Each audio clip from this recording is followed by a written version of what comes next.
most important thing when you're working is safety. And to replace the brakes on this 2018 Tundra, you'd wanna, there's a flat spot on your control arm there.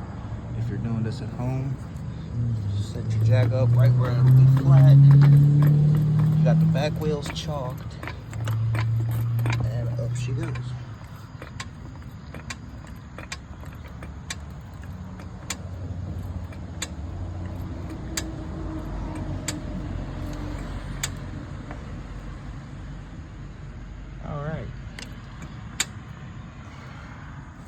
To make sure you're extra safe, just give it a shake.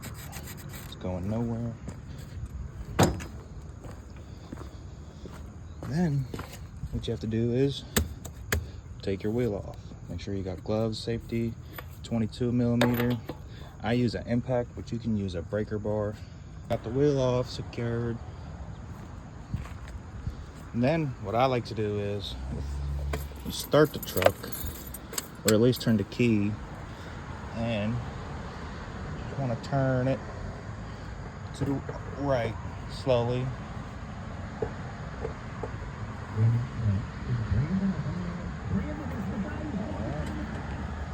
Key off, you don't drain your battery.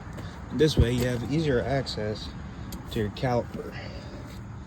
And well, it looks like these have a little bit more life, but so to get the caliper off, you got this bolt, you got two bolts. You got one up here,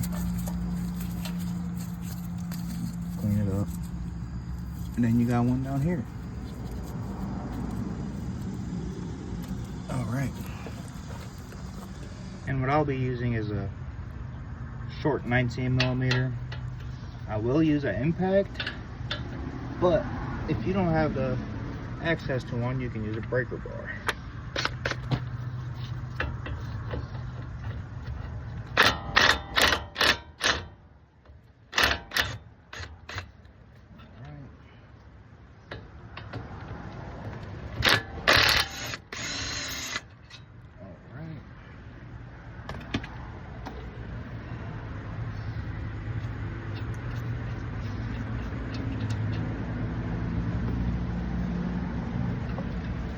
Will be a little tight.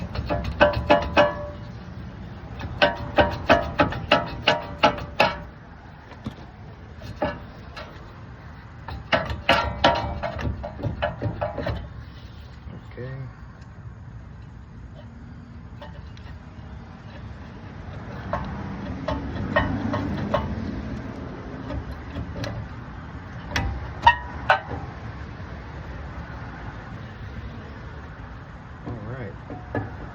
Now that the caliper is loose, be careful because this is a metal brake line, so it's not as flexible. So I'll go and grab something to hold this up. All right, now to take these pads out, you got this pin, you got a pin down here, you got this metal clip back here that goes in each pin, and then you got this clip right here. All right, you got to take the pin out before you take these out. But I saved these. I'm gonna reuse them since the pads didn't come with new hardware, which is perfectly fine. In my years of being in a mechanic shop, we always reuse the clips. OEM is just better than what you get from the auto parts store, in my opinion. So I'll go ahead and do that now. Just grab me some needle nose. You can't really hurt these things. Man, don't lose it.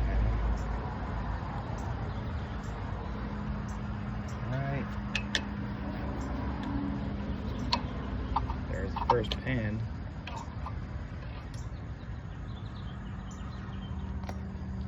And the bottom pin. Give it a little tap. Grab it with my nail nose. Twist it.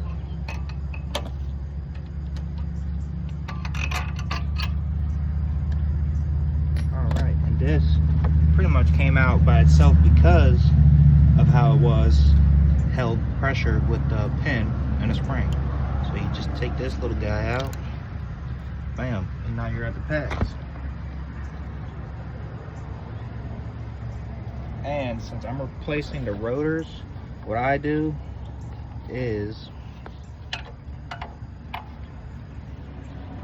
I don't have the luxury of having a special tool for these dual pistons with me.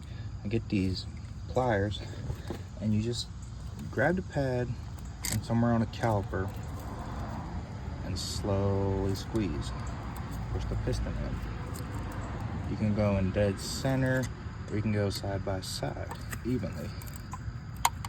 Nice and easy, you'll feel it going in. Go back to the top.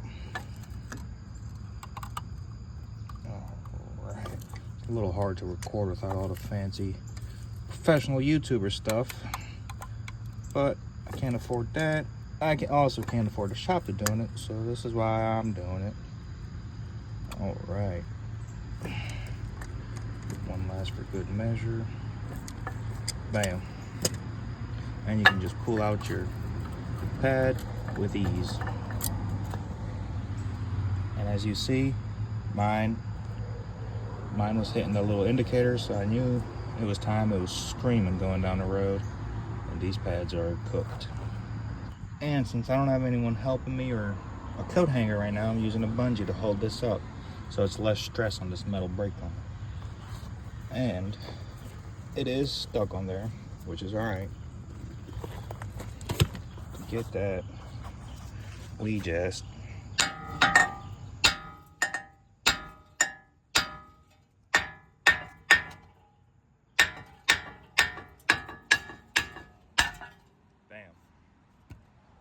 replacing them so a sledgehammer won't hurt at all.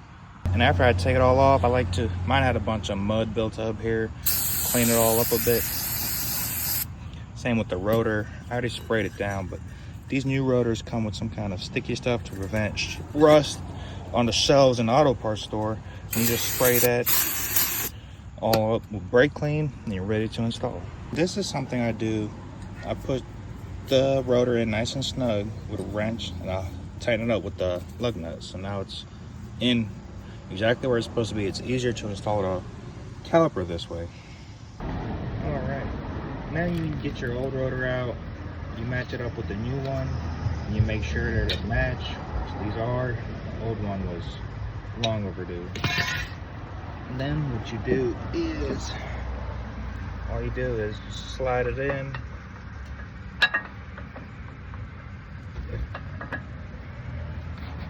All right, now that your new pads are in, new rotor's in, I got one ball on the caliper tight.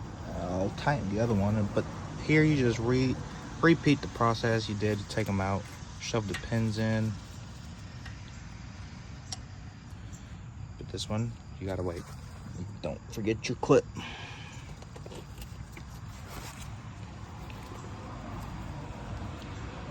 All right.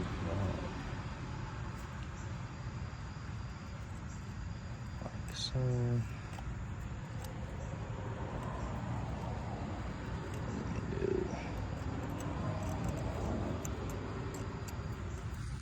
Okay.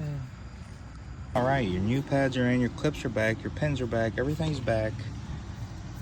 Nice, clean. I'm gonna tighten my calipers. I'll spin the wheel, make sure there's no crazy noise or the rotor. And I'm gonna pop this tire back on.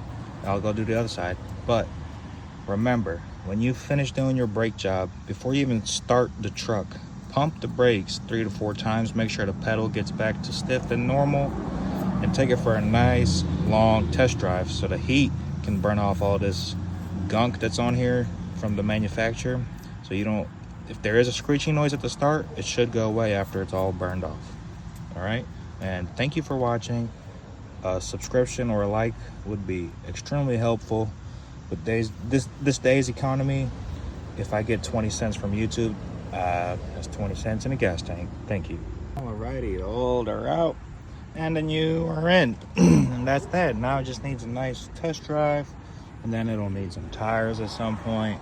Trailer over there will need some work, and I think I'm just gonna record myself while I'm at it so I can watch back and laugh. But there's a few things. These are lifesavers. I worked in a car shop 3 years and these were lifesavers. And there's one tool that I really wish I had and I didn't, and I will leave the link to both of these in the description, the tools for these calipers. But these gloves are amazing. I'll leave the link in the description for both, and thank you for watching.